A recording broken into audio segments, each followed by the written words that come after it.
Assalamualaikum warahmatullahi wabarakatuh. Salam sejahtera, salam Yorona. Saya Syafrad Eka melaporkan daripada Stadium Pusat Sukan Universiti Utara Malaysia, di mana berlangsungnya sebuah program Sukan UUM yang bertarikh 20 Mei 2025. Baiklah, acara utama pagi ini iaitu pertandingan larian sejauh 5 km yang melibatkan 300 orang mahasiswa daripada berbagai pusat pengajian. Jadi larian ini bermula sekitar jam 8.30 pagi daripada track di pusat sukan sehingga melalui laluan-laluan di sekitar endapan siswa.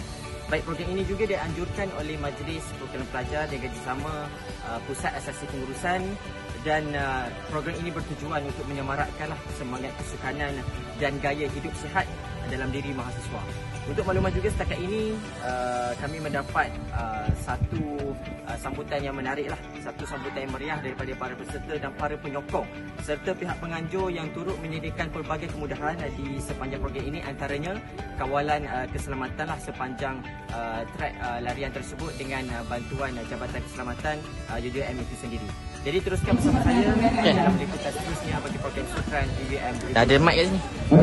Baik, jadi sekarang saya bersama salah seorang pelari kita pada hari ini, saudara Izzat. Jadi saya nak interview sikitlah Izzat berkaitan dengan program kita pada hari inilah. Jadi soalannya Izzat, apakah pendapat anda terhadap pengajuran program sebegini, program sukan sebegini di universiti, dan apakah harapan anda untuk program ke depan, mungkin dalam aspek yang sama iaitu sukan yang mana memberikan manfaatlah kepada kesihatan pelajar?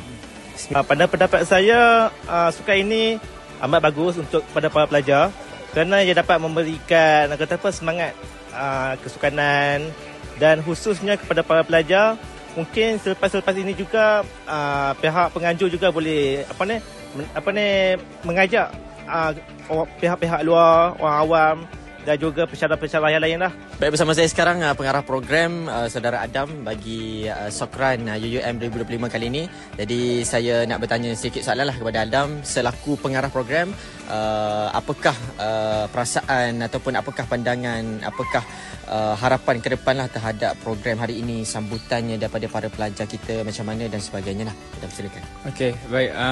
So far sambutannya sangat, bagi saya sangat memberangsangkan lah.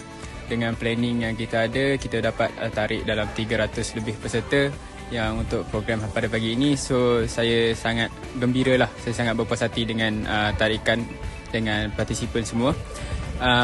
Pandangan bagi saya untuk ke depan, insya-Allah kami akan cuba untuk buat lagi program-program macam ni, kerana bagi saya program macam ni sangatlah bagus untuk pelajar-pelajar, untuk mengekalkan pelajar aktif dalam universiti, dan pelajar juga dapat mengurangkan stres sambil belajar.